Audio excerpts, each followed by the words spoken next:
To Exodus, the 20th chapter, as usual. And of course, I read, then you repeat when I signal.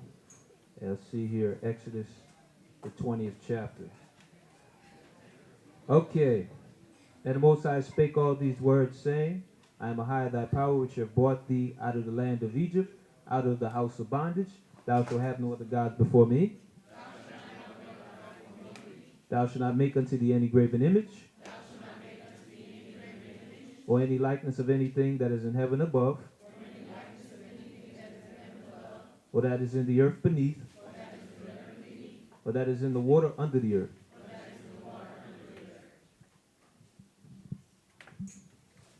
Thou shalt not bow down thyself to them nor serve them. For I am high thy power, and a jealous power, visiting the iniquity of the fathers upon the children unto the third and fourth generation of them that hate me, and show mercy unto thousands of them that love me and keep my commandments.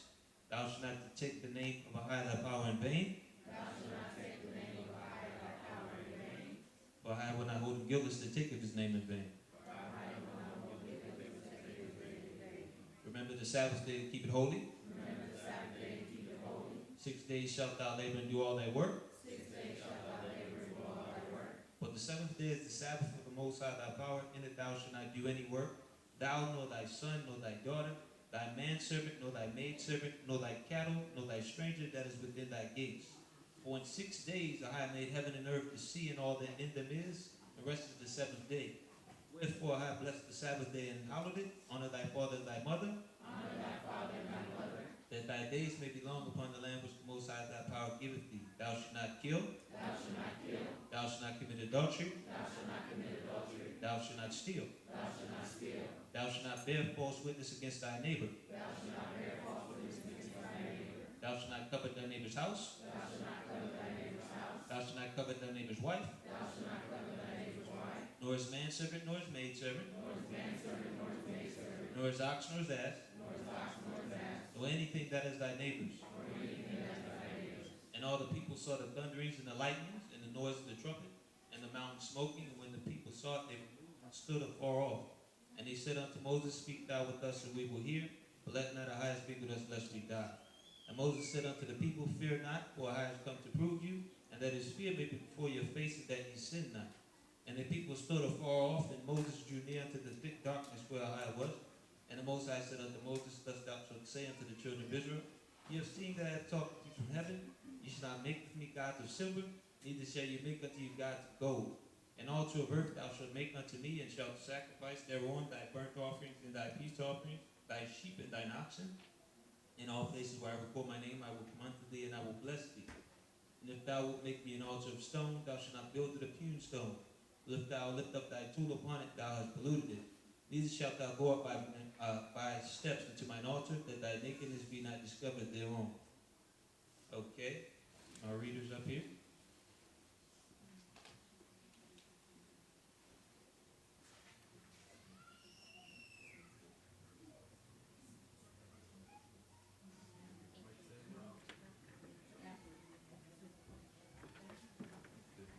We don't have what's going on right now.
Shalom, family, and Brother Abadia.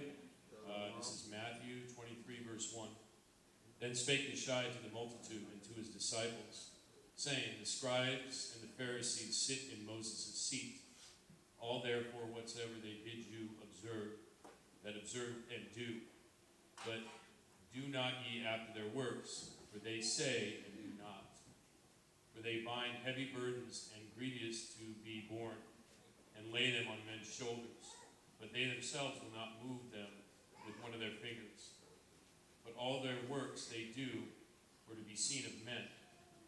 They make broad their phylacteries and enlarge the borders of their garments. Shabbat Shalom, family. Brother Azar, I'll be reading Matthew chapter 23, verse 6 through 10. And the love of the uppermost rooms at the feast, and the chief seats in the synagogue, and the greetings in the markets, and to be called of men, Rabbi, Rabbi. But be not ye called Rabbi, for one is your master, even Christ, and all ye are brethren. And call no man your father upon the earth, for one is your Father which is in heaven. Neither be ye called masters, for one is your master, even Christ.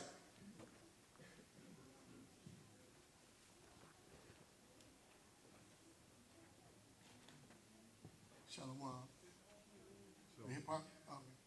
But unto you, scribes, Pharisees, hypocrites, for ye shut up the kingdom of heaven against men. Verse 11, okay. But he that is the greatest among you shall be your servant. And whosoever shall exalt himself shall be abased, and he shall humble himself, shall be exalted. But woe unto you, scribes, Pharisees, hypocrites, for ye shut up the kingdom of heaven against men. For ye neither go in yourselves, neither suffer ye them that are entering to go in. Woe unto you, scribes, Pharisees, and hypocrites, for ye devour widows' houses, and for pretense make long prayer. Therefore ye shall receive the greater damnation. Woe unto you, scribes and Pharisees, hypocrites, for ye come to sea and land to make one proselyte. And when he is made, ye make him twofold more the child of hell than yourselves. House of Yasharella, tribe of Judah, Octobar. Matthew chapter 23, verse 16. Woe unto you, ye blind guides, which say, whosoever should swear by the temple, it is nothing but whosoever should swear by the gold of the temple, he is indebted. Ye fools and blind, for whether it is greater the gold or the temple that sanctifieth the gold. Verse 18. And whosoever should swear by the altar, it is nothing, but whosoever sweareth by the gift that is upon it, he is guilty. Ye fools and blind, for whether it is greater the gift or the altar that sanctifieth the gift. Verse 20. Whosoever therefore should swear by the altar, sweareth by it, and by all things therein. Shabbat Shalom, family. Brother Angelo from tribe of Issachar, Body of Christ, Nation of Israel. I'm picking up at Matthew 23, verse 21. And whosoever shall swear by the temple sweareth by it, and by him that dwelleth therein. And he that shall swear by heaven sweareth by the throne of the Most High, and by him that sitteth therein. Who unto you, scribes and Pharisees, hypocrites, for they pray thine in mint and isles of and cumin, and have ointment or omitted the weightier matters of the law, judgment, mercy, and faith. These ought ye have done, and not to leave the other undone. Rebuild guides, which strain a a gnat and swallow a camel? Who unto you, scribes and Pharisees, hypocrites, for ye make clean the the the outside of the cup and of the platter, but within thy are full of exhortation and excuse. Excess. Salaki. Shalom, Brother Kiyah, House of Israel, tribe of Judah, verse 26. Thou blind Pharisee, cleanse first that which is within the cup and platter, that the outside of them may be clean also.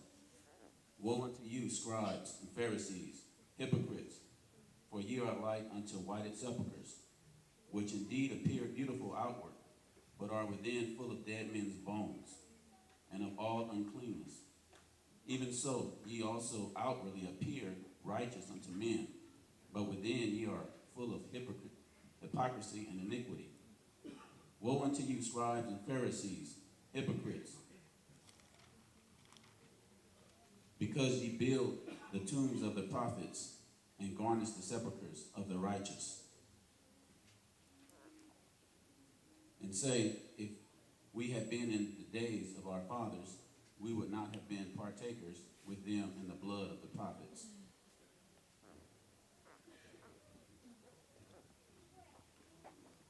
Shabbat Shalom. Shem Yachazak, Verse 31.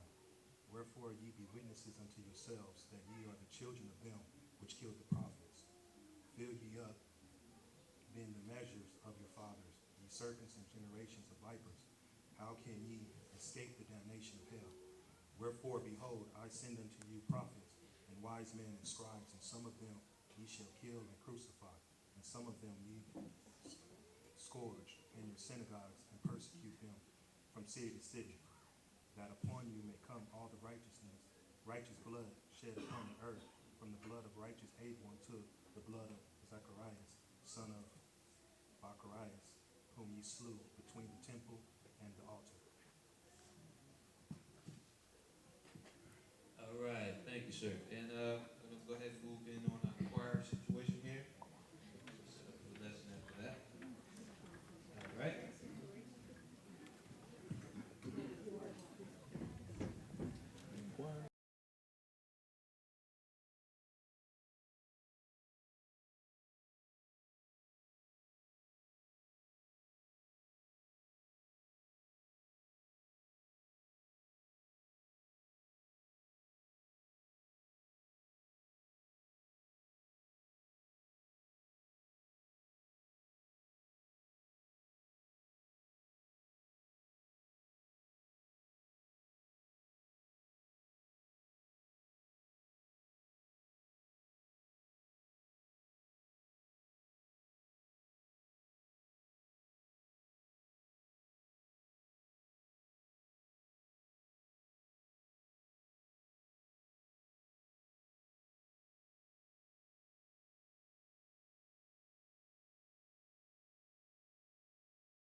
ears attentive to hear the prayer.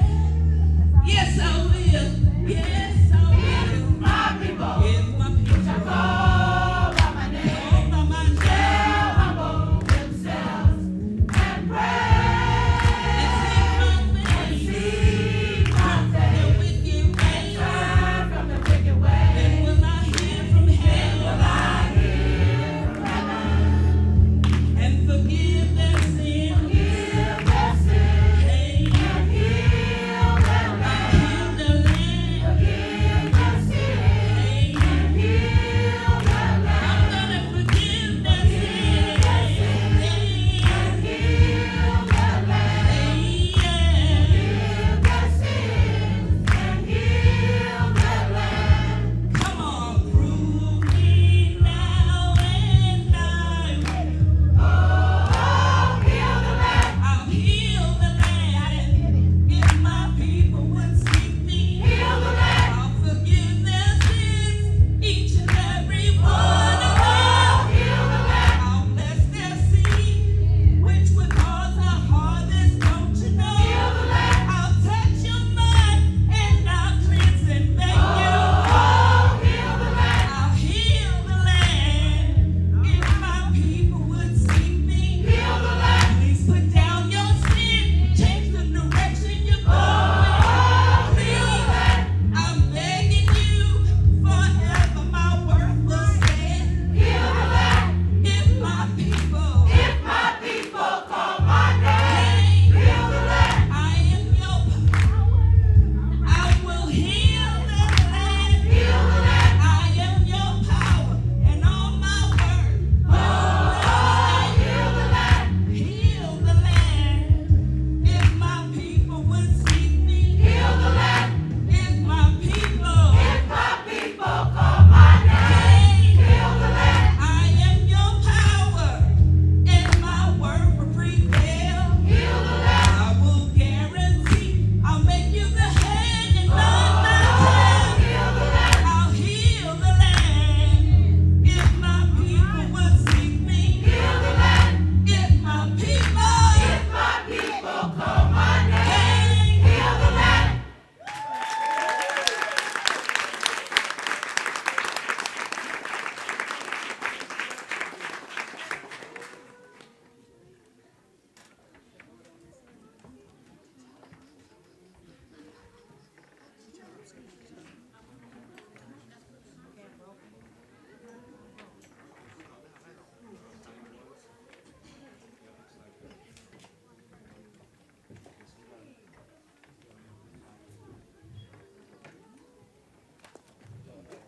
Let's just try to slide this up.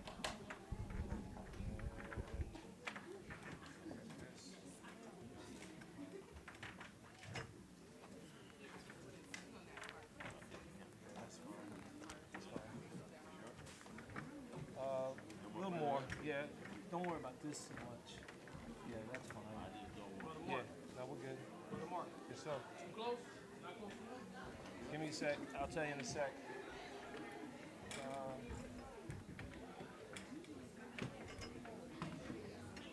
No, you're good. Sign needs to come over to the left just a little bit. No, the other way. Right there. Good. Yeah, you can bring it up some too. Keep going. Good. Right there. The water.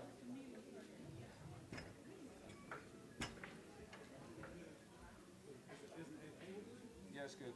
Yeah, I try to. Good. We'll see.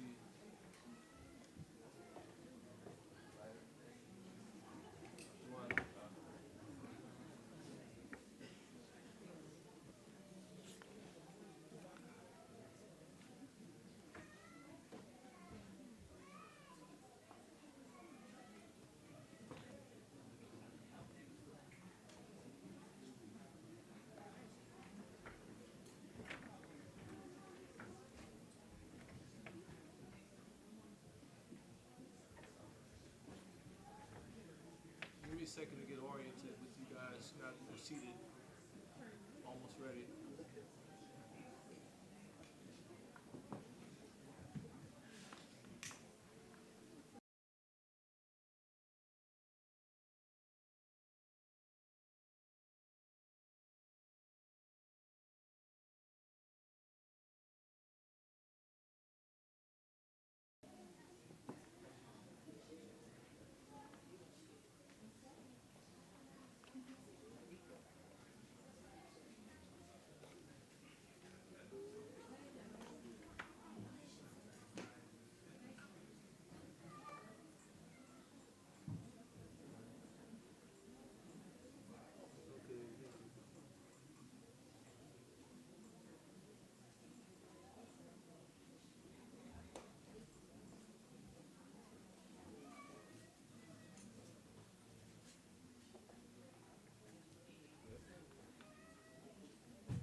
Okay. So we're going to go into the lesson here, and I should do the commentary on that. And this is called The Trials of the Prophets. And I find it timely lesson being what's, is going on right now. And this being the week of their special Easter situations and all. Because there's a lot of things that we don't take into account as far as what this work really is and what it will become. And, it's almost becoming a show and kind of confusing when it comes to following Christ instead of us focusing. So we're going to go back on what the Word actually has in store for us, and what it has as far as insight.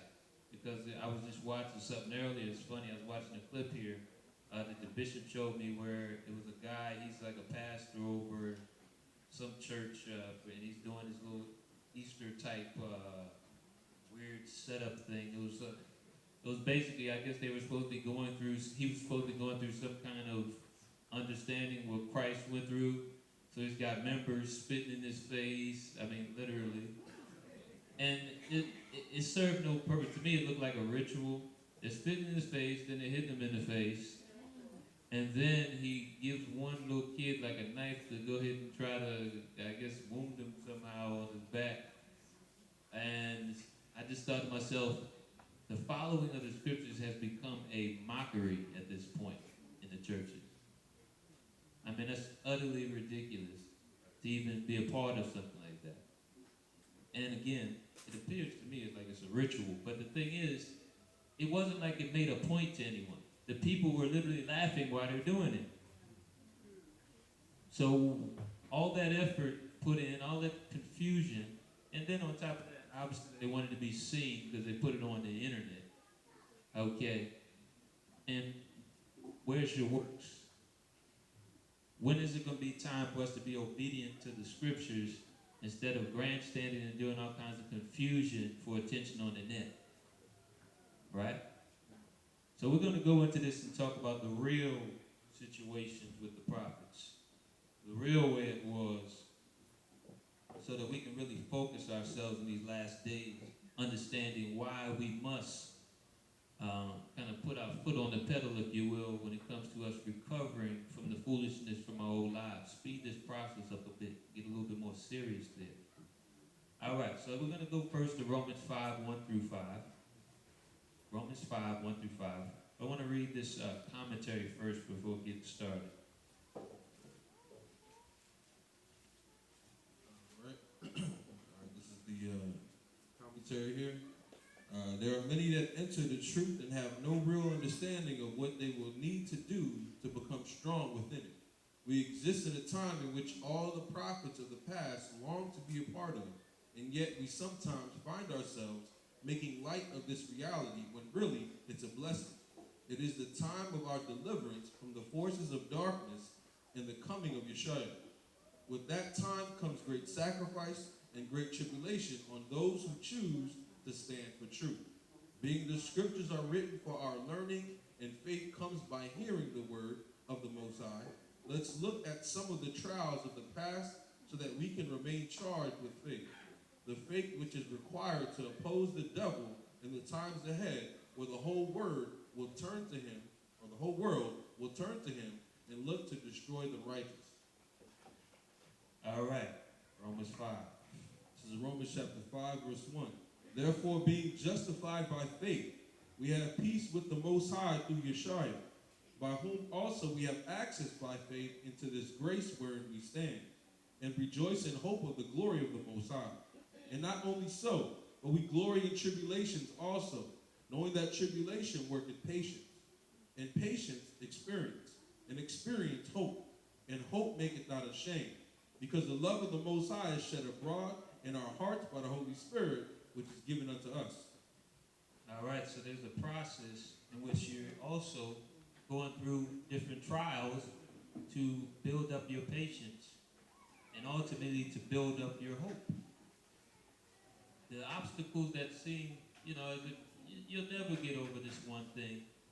Once you finally get there, will actually be a big lesson to you through the obstacles obstacles you're going to have to deal with when the real stuff starts. Okay? So we have to remember that's part of the process. Sometimes we get frustrated with the process, but it is what it is. It's there to teach you the way for what's, or should I say teach you, so that you're prepared for the way in which you must walk going forward, like the prophets had to go through. All right? 1 Peter 4:11 through 16. A lot of us, even, if you grew up, for example, in the ghetto, it was that you could either be a victim of it, or you could have learned something valuable there for what's to come. So it depends on how you look at situations in your life.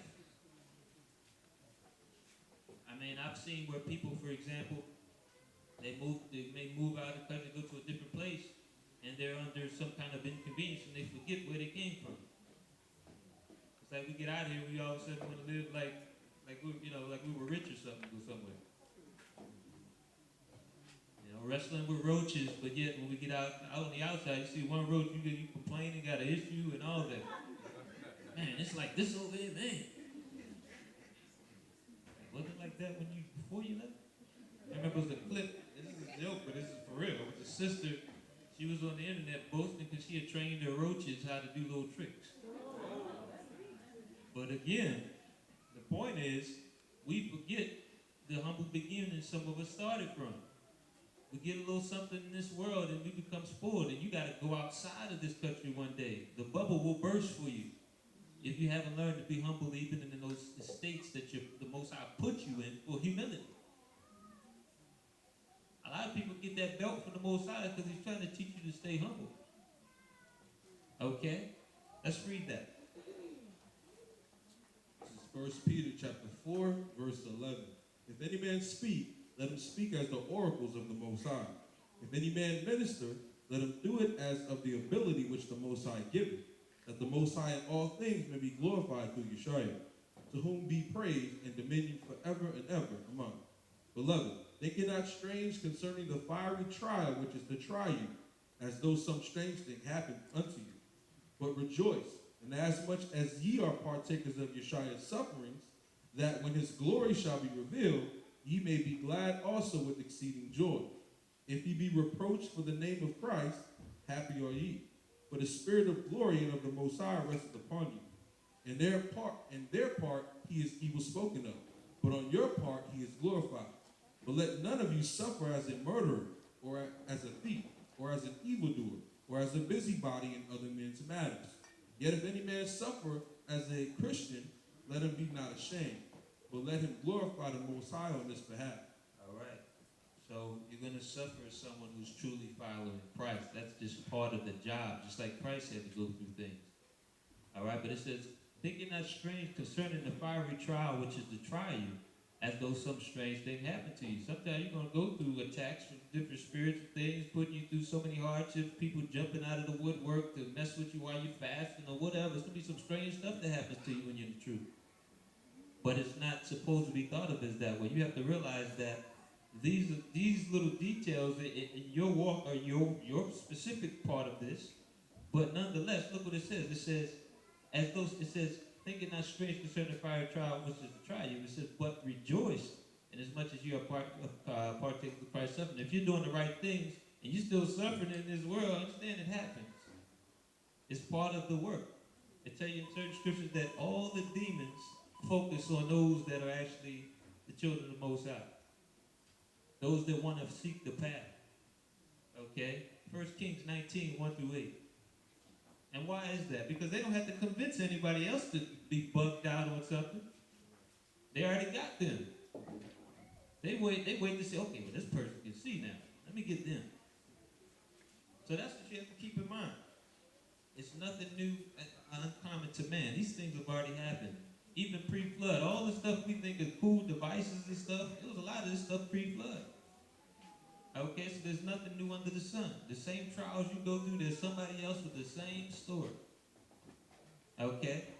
1 Kings 19, 1 through 8. Because remember, like I was saying before, the demons ain't going to try something new. If it's working, why would you try something different? So that's another thing. You have to separate yourself from that mindset. I'm alone. No one knows what I'm going through. Now, there's probably hundreds of people that know what you're going through, actually. Thousands, millions. Okay? But the difference is how you react to what you're going through. All right? Read that, please. It's 1 Kings chapter 19, verse 1. And Ahab told Jezebel all that Elijah had done, and withal how he had slain all the prophets with the sword. Then Jezebel sent a messenger unto Elijah, saying, So let the gods do to me, and more so also, if I make not thy life as the life of one of them by tomorrow about this time. And when he saw that, he arose and went for his life, and came to Beersheba, which belonged to Judah, and left his servant there. But he himself went a day's journey into the wilderness, and came and sat down under a juniper tree. And he requested for himself that he might die, and said, It is enough now, O Ahiah, take away my life, for I am not better than my fathers. And as he lay and slept under the juniper tree, behold, then an angel touched him and said unto him, Arise and eat. And he looked, and behold, there was a cake baking on the coals, and a cruse of water at his head. And he did eat and drink, and laid down again. And the angel of the Most High came again the second time, and touched him and said, Arise and eat, because the journey is too great for thee. And he arose, and did eat and drink, and went in the strength of that meat 40 days and 40 nights unto Horeb, the mount of the Most High. All right. I'm going to read this commentary real quick. It says, Elijah, after having the wicked of our people who become prophets of Baal, became prophets of Baal, was being hunted down by the order of wicked Jezebel and her stooge of a husband Ahab. This is what they did. For one, if you know the story, he said, what's wrong with you? Remember, he wanted someone else's land that didn't belong to him, breaking the law. Okay, so his wife says, well, don't worry, just look. I'll write a letter saying put this guy to death in a special way, and you just sign off on it. Because there was no such thing in our kingdom. If you were a wife or something, you didn't have, it was the same order as with Adam and Eve. You were supposed to be a helpmeet. You couldn't just say, oh, let's say if the queen do something, right? But in this case, he was given power to this spirit here. That's why her name became synonymous with a loud woman that don't want to listen, right? She brought that up. Like, he was just sitting there looking silly, right? But here's the thing. Him being a stooge, if you will, and this is a spirit, that a lot of our men are in these days. We got to get that together, man. Like, you can't go against the Most High now. Okay, there's limits. But he had this thing where Elijah is a marked man for doing righteousness here. Okay, he was so distraught that he's like, oh man, they're going to kill me. Most High, you just do it first. Just take me out, man. I can't bear this anymore. That's how heavy this spirit was on him. Okay? Let's see. I'm going to read this right here, though. It says, the Most High, however, preserved him, and in the end called him up into the heavens in a chariot for the righteous efforts by which he operated on earth. So that's the thing we have to keep in mind. All this stressed out stuff we go through and everything, if we still stay the course regardless of those spirits, we're going to see the kingdom. There's going to be glory attached to our lives.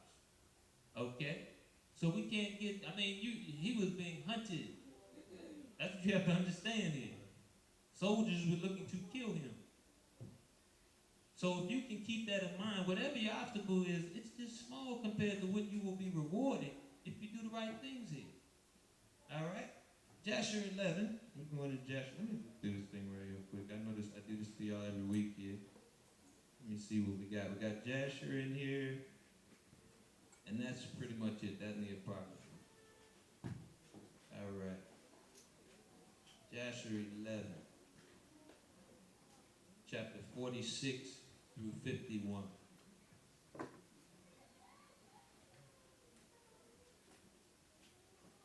And again, when you're reading these things, these testimonies, remember, whatever you're going through, somebody's been through something worse. All right? We just going through a small amount, but wait till you get the Paul's part. Read that, please. This is Joshua chapter 11, verse 46. Did not our fathers in the days of old sin in this matter? And the Most High power of the universe brought the waters of the flood upon them and destroyed the whole earth? And how can you continue to do this and serve gods of wood and stone, who cannot hear or speak or deliver you from oppression, thereby bringing down the anger of the Most High of the universe upon you? Now therefore, my father, refrain from this, and bring not evil upon thy soul and the souls of thy household. And Abram hastened and sprang from before his father, and took the hatchet from his father's largest item, with which Abram broke it and ran away. And Terah, seeing all that Abram had done, hastened to go from his house, and he went to the king and came before Nimrod, and stood before him, and bowed down to the king. And the king said, What dost thou want? And he said, I beseech thee, my lord, to hear me. Now 50 years back a child was born to me, and thus has he done to my gods, and thus has he spoken. And now therefore, my lord and king, send for him that he may come before thee, and judge him according to the law, that we may be delivered from this evil. All right. So he was standing up for what was right. Now, mind you, I'm sure he was probably a young man at this point, but young, you could go in. But anyway, the point is, he was trying to help his people, his family, his father in this case, walk the path of truth.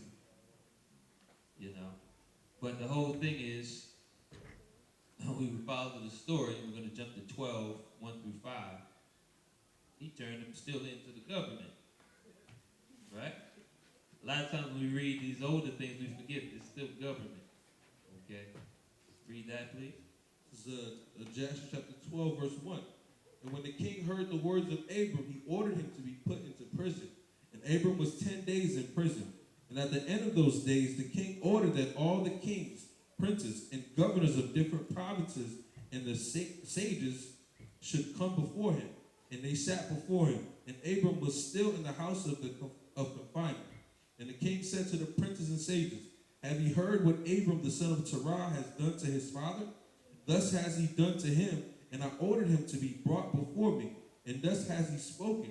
His heart did not misgive him, neither did he stir in my presence. And behold, now he is confined in the prison. And therefore decide what judgment is due to this man who reviled the king, who spoke and did all the things that you heard. And they all answered the king, saying, The man who reviled the king should be hanged upon a tree. But having done all the things that he said, and having despised our gods, he must therefore be burned to death. For this is the law in this matter. All right. So capital punishment was on the menu here. He was actually going to be put to death, burned. In fact, not just was going to be, they threw him in the furnace. All right. Now, if you know the story, his brother was also thrown in there, but his brother wasn't about the Most High's business and ended up actually dying in that furnace. Abraham was preserved. So that's another lesson to us in these last days. Look, you gotta choose which side of the line you want to stand on. Because when the trials come, they're gonna really come. This is history. This happened. That's what we're trying to tell you. Sometimes we convince ourselves that this could never happen today. But that's probably what they thought then. Satan is full of all kinds of devices, and he will do exactly what you're reading here when the time comes. He'll have you in all kinds of persecution. So you have to make a choice now. We're going to go to Mark 13, 4 through 13. Mark 13, 4 through 13. You're going to have to make a choice here how you want to get through this. Okay? Because many will betray many in these last days. And that's why we also encourage people, look, when it comes to these offenses, we got to work them out here. Like, imagine when this comes up and you believe what you believe, and you got that kind of situation working. His own father turned him into the law. So that's why Christ said, what father, what mother, my mother is those that do the will of the Most High. When it's all said and done. We love our families, but look, this is real. This has happened in just about every empire that's ever rose to power or not. In fact, it'll happen when we were reading the book of Esther, right? When you read that, what happened at that one day a year? People forgot about what about, they could care less about humanity. Every year they would go hunting us down. Every year. That's what the government said to do. Hey, let's go do it. Okay, and there were people selling out then, and there's people that's going to sell out in the future.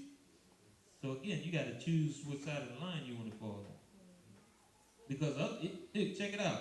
If you sell out, you ain't gonna make it far anyway.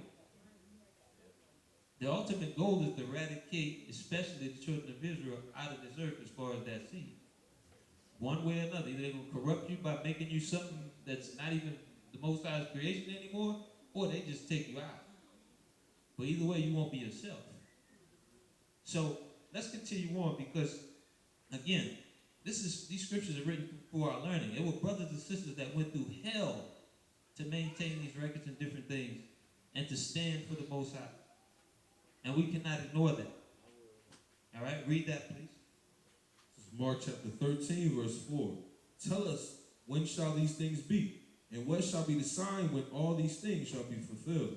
And Yeshua answering them began to say, Take heed lest any man deceive you. For many shall come in my name, saying, I am Christ, and shall deceive many.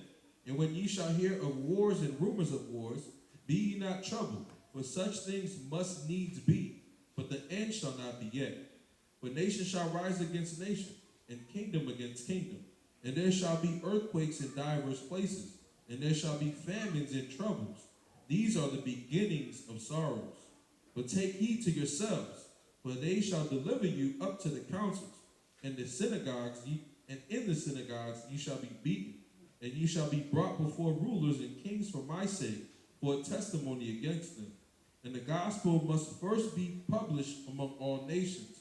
But when they shall lead you and deliver you up, take no thought beforehand what ye shall speak, neither do ye premeditate. But whatsoever shall be given you in that hour, that speak ye. For it is not ye that speak, but the Holy Spirit. Now the brother shall betray the brother to death, and the father the son. And children shall rise up against their parents, and shall cause them to be put to death. And ye shall be hated of all men for my name's sake. But he that shall endure unto the end, the same shall be saved. All right, why? Because the bottom line is this. The dividing line that I'm talking about is really sin. People are choosing to sell out to their own sin. That's why every bit of information that you get that's against the Most High, that's what it's tainted with. When you're talking about using certain drugs, people will recommend it as a good thing because they're not about to quit them.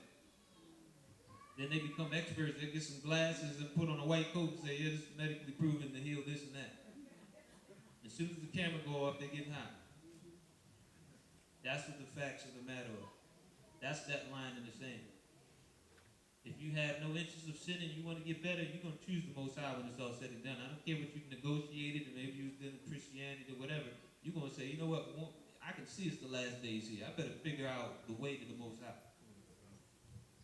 But if you refuse and rebel, you want to be a person that's like, you know what, hey, I can't give up this one thing. You're gonna compromise yourself. You're gonna figure a way that it's all right in your own mind. All right, let's continue on. Revelations 2, 8 through 11. And the thing is, here it is, Abraham, he was thrown in the furnace. Remember I said this is not something uncommon. Who else was thrown in the furnace? It happened in the time of Daniel, right? You had Shadrach, Meshach, and Abednego. They had to stand up and, do the right thing at their time. So it just goes to show things just repeat themselves. All right?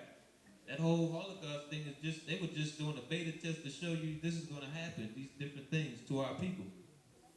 All right? While all that was going on, and matter of fact, a lot of that was happening to our people. But we don't get no checks. We were in concentration camps by the Germans. A lot of people don't know that. All right?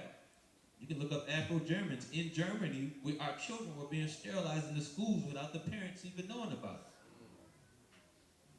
Where's my check, though? Right? So the whole thing is they hide these things so that you never come to that serious moment in your life and say, okay, I need to stop now. You just live it up. You keep doing the same foolishness you've always done.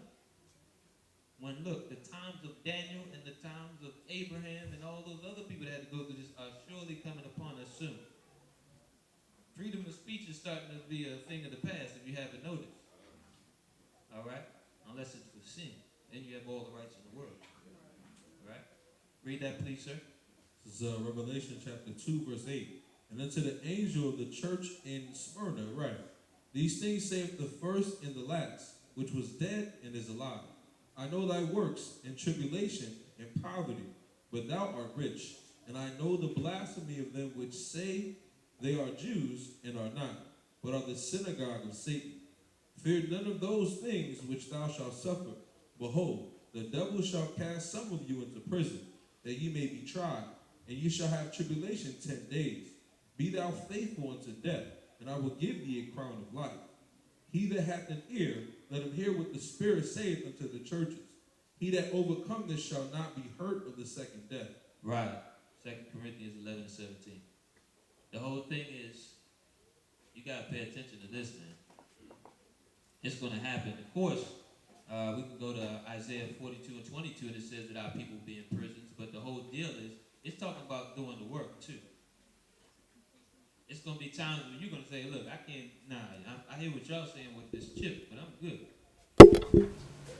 Put me wherever you got to put me. I'm not doing that. Okay? It's going to be that time soon. 2 Corinthians 11:17. And we're going to read through, let's read through 22 first. So 2 Corinthians chapter 11, verse 17. That which I speak it not after the Lord, but as it were foolishly in this confidence of boasting. Seeing that many glory after the flesh, I will glory also. For ye suffer fools gladly, seeing ye yourselves are wise. For ye suffer, if a man bring you into bondage, if a man devour you, if a man take of you, if a man exalt himself, if a man smite you on the face. I speak as concerning reproach, as though we had been weak. Howbeit, whereinsoever any is bold, I speak foolishly. I am bold also. Are they Hebrews? So am I. Are they Israelites? So am I.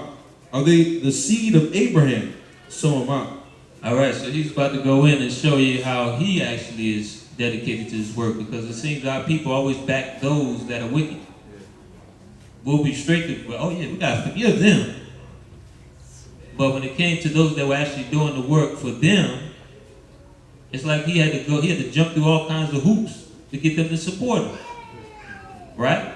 Let's read that. Verse 23. Are they ministers of Christ? I speak as a fool. I am more. In labors more abundant. In stripes above measure. In prisons more frequent. In deaths oft. Of the Jews 5 times received I 40 stripes, save one. Right, let's start right there. So 5 times, just doing the work, he was whipped 39 times each, because in the law you couldn't whip a person 40 times. You had to stop at 39. He spent that 5 times doing the work. All right? Read. Thrice was I beaten with rods. Once was I stoned.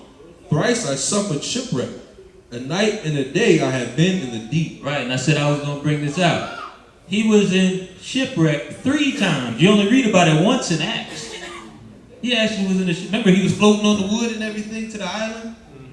He did this 3 times. This happened 3 times where he had to figure a way to shore. That's what you got to think, man. You would think if it was a lesser man, they would have turned back and said, look, I'm going back to mom's house. This work is too much. Right? Read.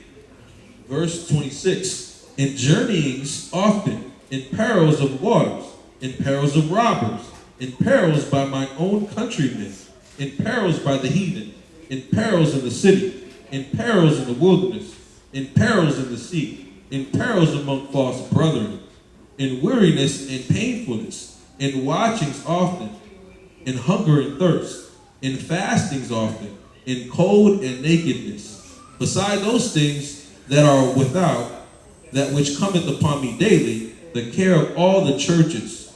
Who is weak, and I am not weak? Who is offended, and I burn not? Right, it sounds like something we say sometimes when people don't want to forgive. You think we ain't got offenses and stuff that happened to us? Right. Paul had to show, remember, Corinth was that church too. They were carnal, boy. He's like, look, in the sea, it's like he couldn't go nowhere. It reminds me of Isaiah 5 and 8, Amos 5 and 18, where it says, you got that bear going on and chasing you. You got the lion, and you think you're in the house, and you safe, and the scorpion bites you in the hand. That sounds like Paul's life here once he took on the truth. But you still had this thing where people, oh man, I don't feel like doing this today. Ah man, they just offended me left and right. Look, he said, look, imagine all of this. In perils among false brethren. Paul was set up by his own. Okay, let's not forget that. It says, thrice was I beaten with rods, once I was stoned. Remember, there's a part in here where he was knocked to the point. They thought he was dead. They left him for dead. His own people. All right? So what is our excuse? We just got to figure out our little things, man. These are micro things compared to what he was going through just doing the work. A lot of times we suffer as sinners, not as people doing right. Well, man, I don't understand why I'm getting persecuted for this and that. Stop sinning. Relax. He was doing the right thing and had to catch all this hell. All right, let's continue on. Hebrews 11, 1 through 4.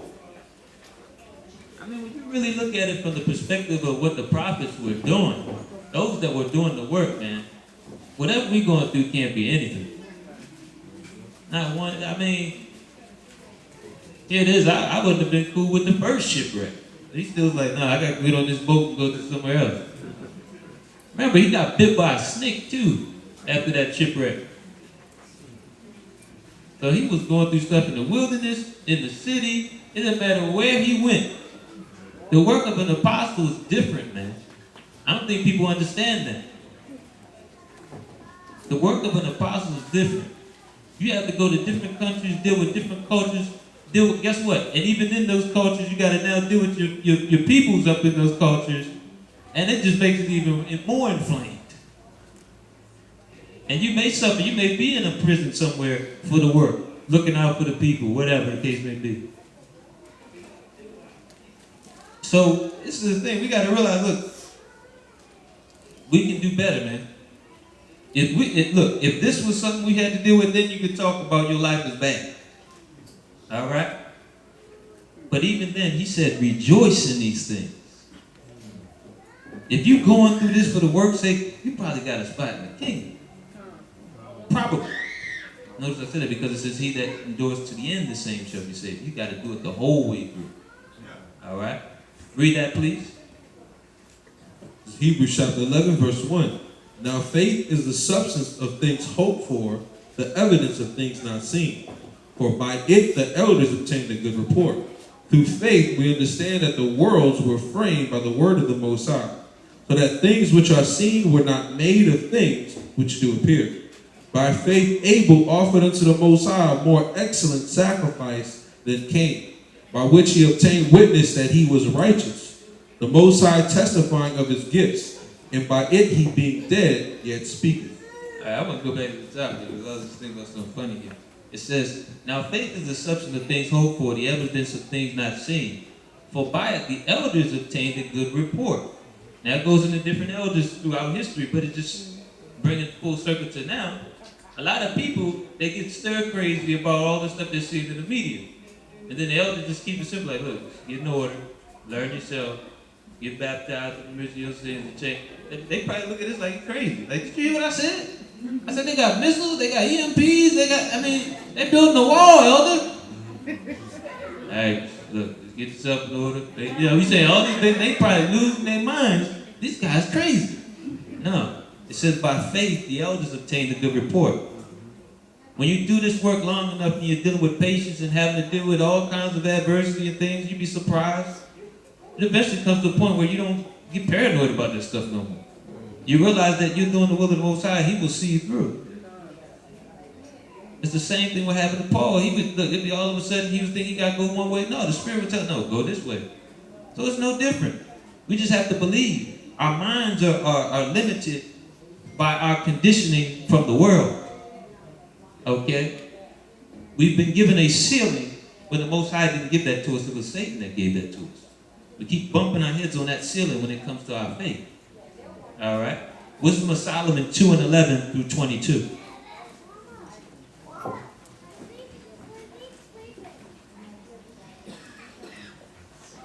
And I noticed that was one of the things that was key about anybody that stood up and started preaching to free your minds, brothers and sisters, was somehow killed. They were put to death. Why? Because in the media, they didn't want that to reach your minds, the children of Israel especially. Because once you understand that these laws and things that they're dealing with, they teach you in your schools from a little kid, really don't apply to you if you're walking in the faith of the Most High. You become a threat to the world. So they've given you ceilings on purpose so that you just don't even think any further than that. All right? Read that, please. This is Wisdom of Solomon chapter 2, verse 11. Let our strength be the law of justice, for that which is feeble is found to be nothing worth. Therefore let us lie in wait for the righteous, because he is not for our turn. And he is clean, contrary to our doings. He upbraideth us with our offending the law, and objected to our infamy, the transgressings of our education. He professeth to have the knowledge of the Most High, and he calleth himself the child of the Most High. He was made to reprove our thoughts. He is grievous unto us even to behold, for his life is not like other men's. His ways are of another fashion. All right, so this is talking about the way the wicked think about it, especially those in government. They probably hate when there's a street preaching or some kind of lesson on. They start cringing. We got to figure a way to get these guys off of here. But what about that freedom of speech thing? Oh, yeah, we did that. I forgot. So their own devices messed them up. But this is what they think in the head. Man, I can't. Man, these guys, they realize what you were created to do. You just don't know it. You were created to reprove the thoughts of this wicked world. That was your purpose. Like I said, the meaning of life is a joke when they say that on TV. What's the meaning of life? You were created to serve the Most High and teach others the same. That's it. All right? Read. Verse 16. We are esteemed of him as counterfeits. He abstaineth from our ways as from filthiness. He pronounceth the end of the just to be blessed, and maketh his boast that the Most High is his Father. Let us see if his words be true, and let us prove what shall happen in the end of him. For if the just man be the son of the Most High, he will help him, and deliver him from the hand of his enemies. Let us examine him with despitefulness and torture, that we may know his meekness and prove his patience. Let us condemn him with the shameful death, for by his own saying he shall be respected. Such things they did imagine, and were deceived, for their own wickedness hath blinded them. As for the mysteries of the Most High, they knew them not, neither hoped they for the wages of righteousness, nor discerned a reward for the blameless souls. All right, so they couldn't conceive in their little small imaginations how someone could choose this path. In fact, they hated the fact that we did. So the whole thing is, we're going to jump to John 17 and 5 through 11. We have to just remember the value of ourselves in this earth. To tell you that the whole creation is out of course because we fell. When you look at global warming, so-called, and all these other things happening, it's really your fault. We keep blaming the elites. They have no power but the power we gave them. Okay? All those pitiful looking lions at the zoo and all that, that's your fault. I'm being serious. They look bad, don't they? It's not even threatening when you see a lion at the zoo. You're supposed to be afraid of a lion, man. They're supposed to be strong. So everything's waiting for us to get our mindsets right. Stop negotiating sin. You're wasting your time. You don't win from this. They might get something out of it because, hey, this is their kingdom. All these elites talking about pushing sin and all, this is their kingdom. This is all they get. But you have something bigger coming if you stay the course. All right, let's read that. This is John chapter 17, verse 5. And now, O Father, glorify thou me with thine own self, with the glory which I had with thee before the world was. I have manifested thy name unto the men which thou gavest me out of the world. Thine they were, and thou gavest them me, and they have kept thy word. Now they have known that all things whatsoever thou hast given me are of thee. For I have given unto them the words which thou gavest me, and they have received them, and have known surely that I came out from thee, and they have believed that thou didst send me. I pray for them. I pray not for the world, but for them which thou hast given me, for they are thine, and all mine are thine, and thine are mine, and I am glorified in them. And now I am no more in the world, but these are in the world, and I come to thee. Holy Father, keep through thine own name those whom thou hast given me, that they may be one as we are. All right, and that's why it said that at the very end in Ezra that those that survive this thing will actually deal with getting, merits, dealing with those merits because of the fact that they stood stiffly for the name of the Most High.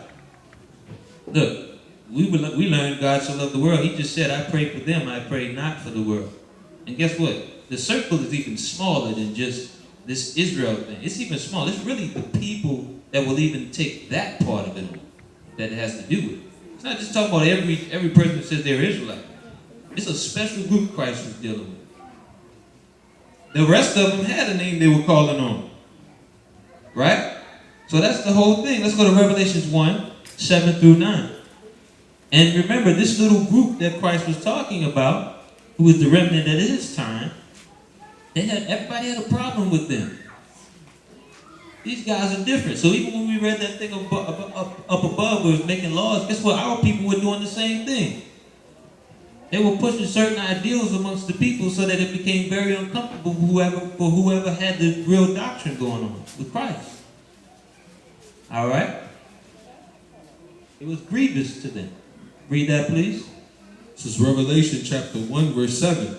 Behold, he cometh with clouds, and every eye shall see him, and they also which pierced him, and all kindreds of the earth shall wail because of him. Even so am I. I am Alpha and Omega, the beginning and the ending, saith the Lord, which is, and which was, and which is to come, the Almighty. I, John, who also am your brother and companion in tribulation, and in the kingdom and patience of Yeshua, was in the isle that is called Patmos, for the word of the Most High, and for the testimony of Yeshua. All right. So when Christ comes back, there will be a situation in which all the lights, the luminaries, will be dim. He'll be the only light. Has nothing to do also with him being part of some shape of the earth being flat. That's how everybody's going to see him. That's foolishness. The way is going to see him is because everybody at that time will be back in the east. Babylon will already be gone. Okay? So when that thing happens, you will see him at that point. And it says here, and I, John, who also made brother and companion in tribulation and in the kingdom and patience of Yeshua, was in the isle that is called Patmos. Remember, don't forget, he was exiled there. So he was going through persecution. He couldn't even see his family no more. Okay? They got tired of the message John was bringing forth and all that. All right, let's go to Hebrews 12, 1 through 7.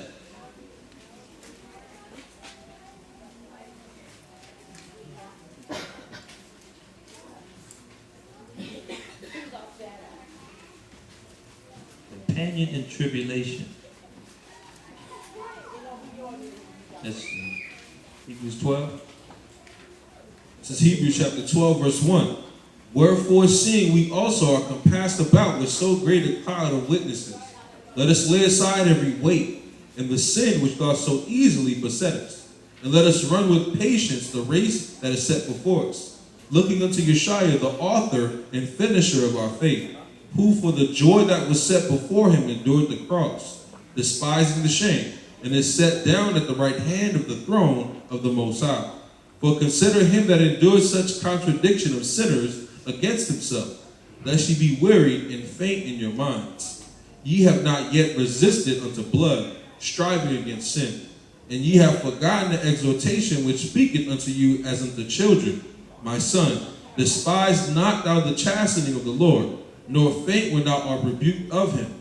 For whom the Most High loveth he chasteneth, and scourgeth every son whom he receiveth.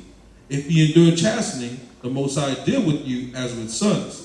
For what son is he whom the Father chasteneth not? All right, correction is a necessity when it comes to the truth. All right? It's going to happen. Either whether it's going to be yourself going to his word and realizing how off you are, or someone having to tell you, it doesn't make the difference. You have to go through that process. It says here, was set before, it says in verse 2, looking unto Yeshua, the author and finisher of our faith. When it's all said and done, that's why it says Christ is the end of the law that all those believe, because the whole law spoke of him. And he was that cherry on top of that whole thing to bring it home. Okay, he's the finisher of our faith. He's the end thing you need, the end game here. Okay? It says, who for the joy that was set before him endured the cross. Remember, when he was on that cross, he was asking for forgiveness for Israel and their foolishness that they were doing at that time, despising the shame, and is set down at the right hand of the Most High. So now he's got his authority. He's just waiting for us to step in that authority that we're supposed to have. We have to start helping our people in ways that actually, make them more aware of this authority.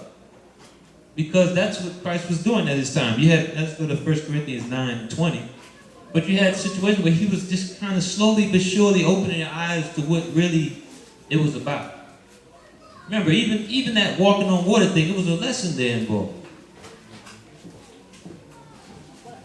He was showing them the authority in which they had, they could walk if they dealt with faith. Christ created the waters here under the power of the Most High, right? So how much more should you have authority over it if you follow him? Okay? So we have to, it's slowly but surely a process to pull the scales off of our eyes here. All right? Read that, please, 20 through 27. So it's 1 Corinthians chapter 9, verse 20. And unto the Jews I became as a Jew, that I might gain the Jews. To them that are under the law, as under the law, that I might gain them that are under the law. To them that are without law, as without law, being not without law to the Most High, but under the law to Christ, that I might gain them that are without law. To the weak became I as weak, that I might gain the weak. I am made all things to all men, that I might by all means save some. And this I do for the gospel's sake, that I might be partaker thereof with you. Know ye not that they which run in a race run all, but one receiveth the prize? So run, that ye may obtain. And every man that striveth for the mastery is temperate in all things. Now they do it to obtain a corruptible crown, but we an incorruptible. I therefore so run, not as uncertainly, so fight I, not as one that beateth the air, but I keep under my body and bring it into subjection, lest that by any means, when I have preached to others, I myself should be a castaway. All right. So you're doing this for yourself too. You don't want to get caught up and now you can't even get in the kingdom either. But look what it says. It says, look, unto the Jew I became as a Jew, that I might gain the Jew.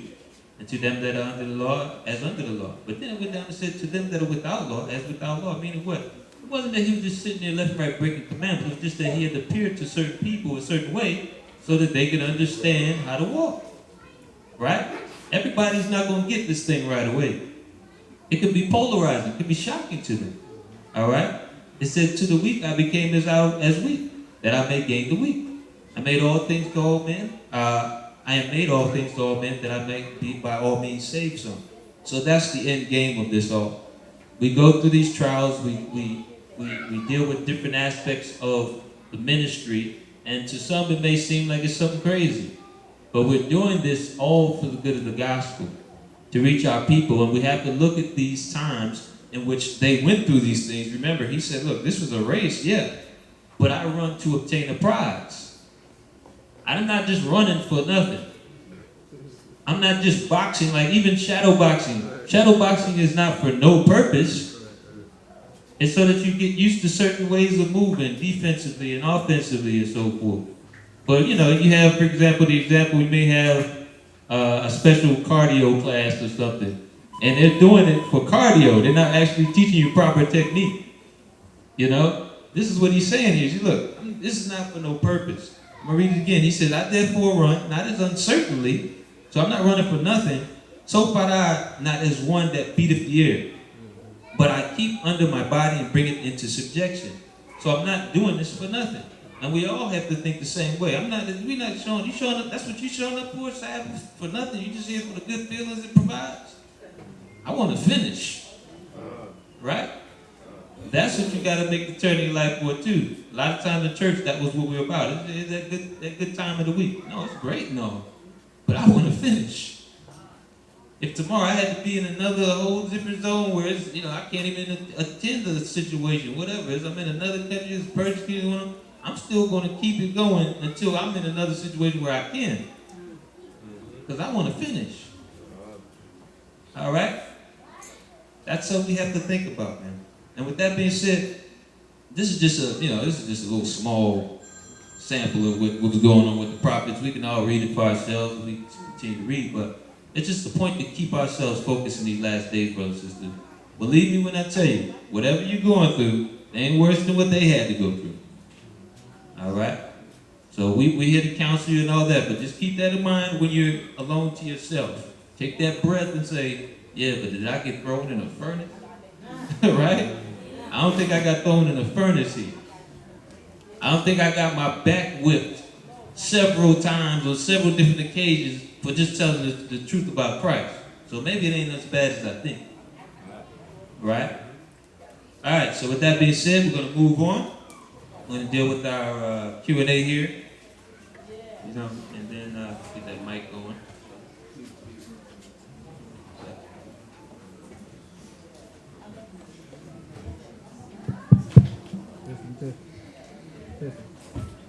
Testing.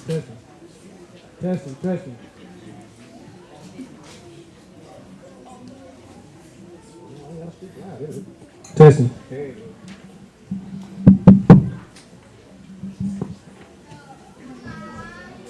All right, Q&A there.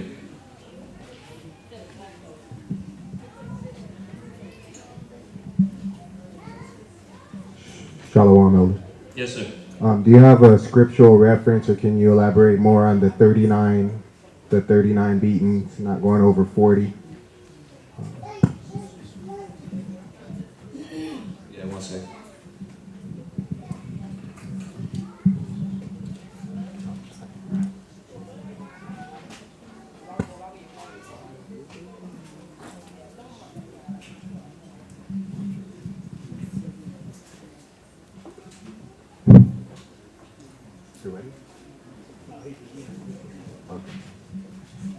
Deuteronomy 25.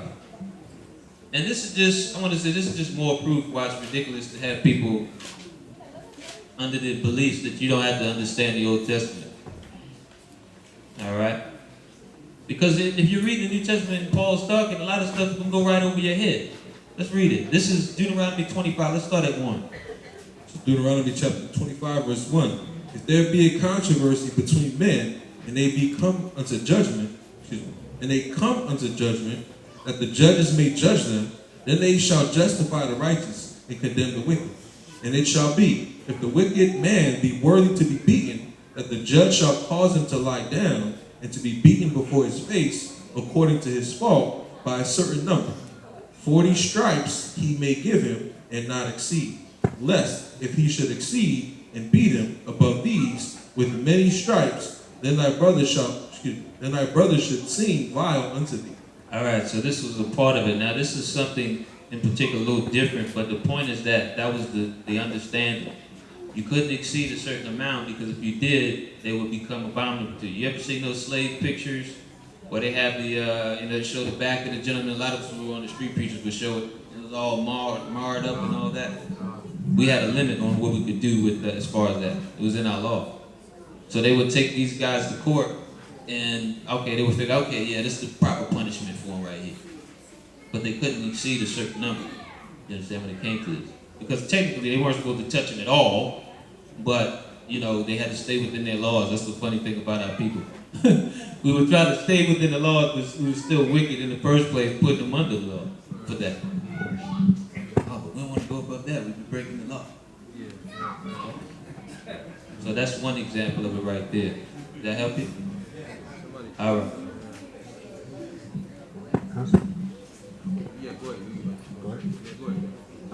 There's a sister online want to know, can you explain Romans 11 and 29.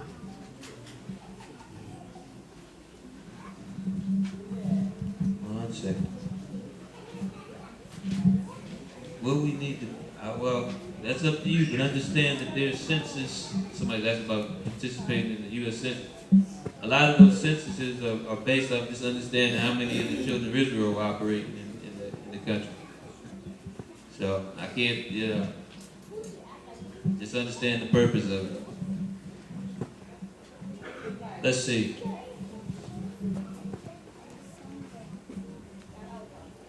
All right, Romans 11, 29. It says, let's start from 27. But this is my covenant unto them when I shall take away their sins, is concerning the gospel, they are enemies for your sakes. But as touching the election, they are beloved for the Father's sake. Talking about the children of Israel.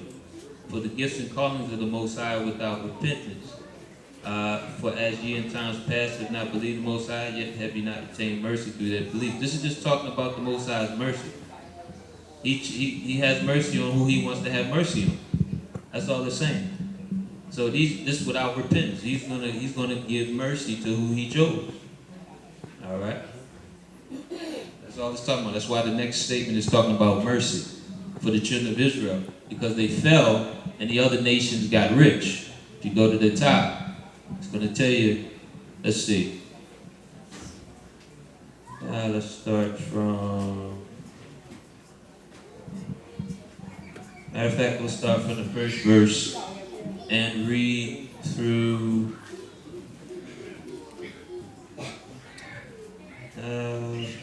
Let's start at the first verse and then we'll jump down. Let's just read that verse. 3 through 2. This is Romans chapter 11, verse 1. I say then, hath the Most High cast away his people? God forbid. For I also am an Israelite, of the seed of Abraham, of the tribe of Benjamin. The Most High hath not cast away his people which he foreknew. What ye not what the scripture saith of Elijah, how he maketh intercession to the Most High against Israel, saying?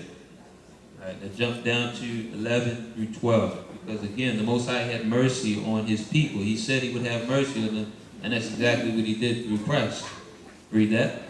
Verse 11, I say then, have they stumbled that they should fall? God forbid. But rather through their fall, salvation is coming to the Gentiles, but to provoke them to jealousy. Now if the fall of them be the riches of the world, and the diminishing of them the riches of the Gentiles, how much more their fullness? How much more will they get gifts according to mercy by the Most High, according to his promise, because he said, I'm not a man that I should lie. He gave a promise to Abraham of a particular seed line which would rule this earth ultimately. All right? And he kept it. So that's what it's talking about in 29. All right? So the Gentiles really, when you read that in 20, they got rich based off of our fall.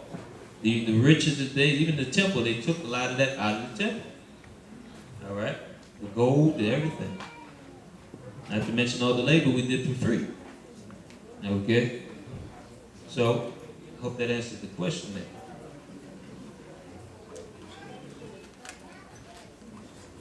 All right, any other questions? Any other questions? Yeah, Shalom. Any other questions?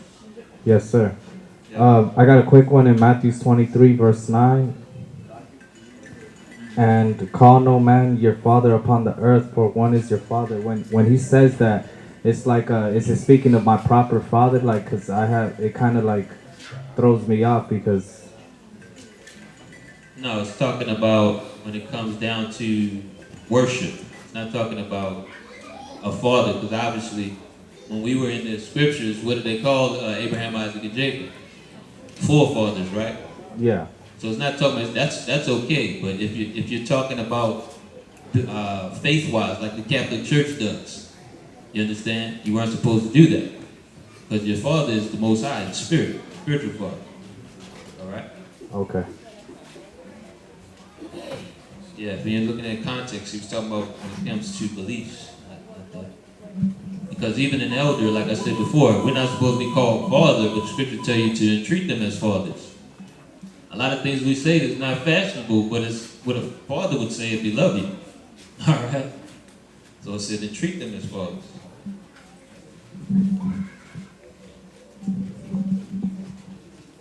so we've got any questions. Oh, we got one more there. Got another hand there. You got a question?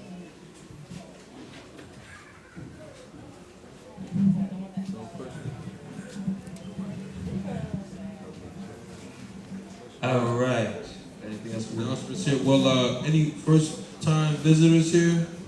First time being here? All right, praise the Most Fantastic. High. All right, give me a round of applause. Yeah. All right.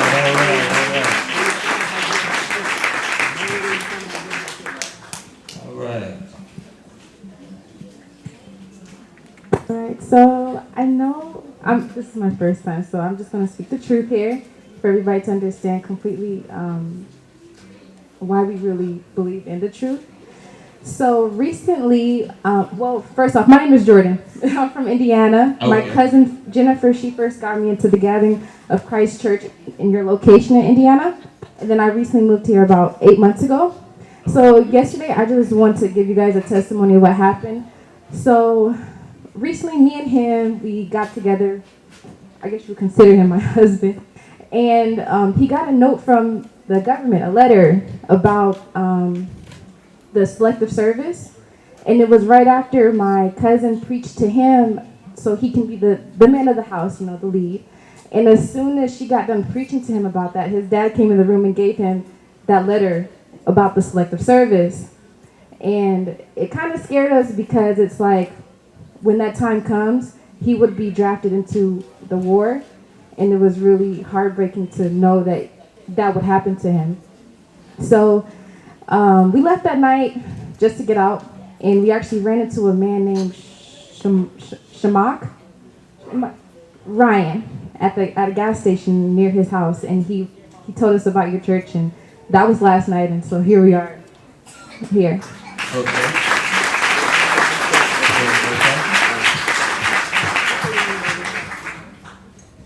All right, praise the Most High. My name is Edgar, and I'm from Mexico. All right. My name is John Rubio. I'm from LA, and yeah, like she actually introduced me to the truth, and at first it was kind of hard to believe because I kind of grew up being like a different like religion, but now that like she explains to me more and more about it, how like the Bible works and stuff, and like the truth, I really like looking forward to like learn about how you guys run things around here, and Okay. hopefully. All right. Praise the Most High. We got a sister right here, right? Okay. My name is Micaiah, and I heard about the church from my cousin Jezreel right here, and I'm from LA, so yeah, that's really it. Okay, let's do it.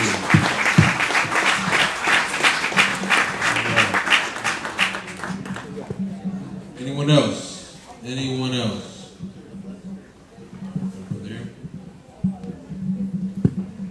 My name is Chaz. I'm originally from Miami, but I moved out here a couple of years ago, and Brother Mark brought me out.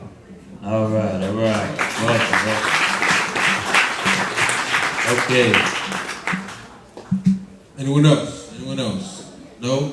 We got some announcements. Sister Reedy, you want to come on up with those announcements, sir?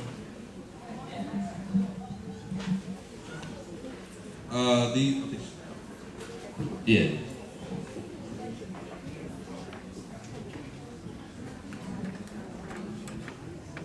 Shabbat Shalom, family.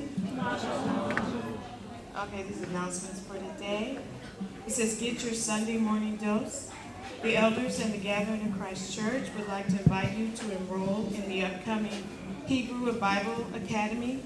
This Sunday will be lesson number 5, so you still have time to enroll, and plus you'll receive all missed lessons. The Academy is a 3-month online Hebrew Bible and history course, which includes 12 weeks of live biblical lessons each Sunday. The Academy is an introduction to the original Hebrew language, in-depth teaching on the true history of the world, and of course of the world news, with on-the-ground interview from around the world. We are happy to announce that